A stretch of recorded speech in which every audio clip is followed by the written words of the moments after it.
गोंदिया जिल्ह्यात गेल्या काही दिवसांपासून सुरू असलेल्या समाधानकारक पावसामुळे खरीप हंगामातील शेती कामांना चांगलाच वेग आला आहे. धान पिकाच्या रोहणीचे काम सध्या जोरात सुरू असून शेतांमध्ये शेतकऱ्यांसोबत महिला मजुरांचीही मोठी लगबग पाहायला मिळत आहे. या शेती कामांमुळे ग्रामीण भागातील अनेक कुटुंबांना रोजगार मिळत असून शेतकऱ्यांमध्ये समाधानाचे वातावरण आहे. गोंदिया हा धान उत्पादक जिल्हा म्हणून ओळखला जातो. यंदा समाधानकारक पाऊस झाल्याने धान रोहणीच्या कामांना वेग आला आहे. शेतकरी सकाळपासून संध्याकाळपर्यंत शेतात मेहनत घेताना दिसत आहेत.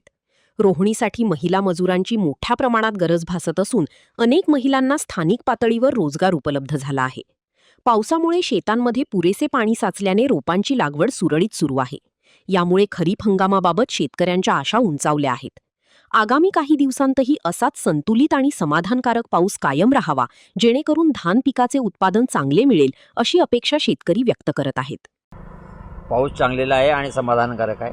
शेतामध्ये अनेक मजूर कामाला लागले आहेत आणि शेतकरी एवढ्या वंचित आहे की त्यांना मजूर मिळत नाही. त्यांच्यामुळे पाऊस सगळीकडे असल्यामुळे मजूर मिळत नाही. आमच्या इकडे आता मुंड्याची पद्धत आहे ती 4,000 रुपयेपर्यंत आहे आणि रोजी आहे ती 200 रुपये महिलांना आपण देत आहोत. इथं खरोखरच आहे का पाऊस असाच आला पाहिजे, तेव्हाच आमच्या फसली धान फसल चांगल्या वेगात जोमाने येईल आणि असाच पाऊस पडत राहो अशी आपली अपेक्षा आहे. परमेश्वराजवळ अशी अपेक्षा आहे की पाऊस असाच पडू देऊ आणि शेतकऱ्यांना सुखी समृद्धीचे दिवस येऊ देऊ.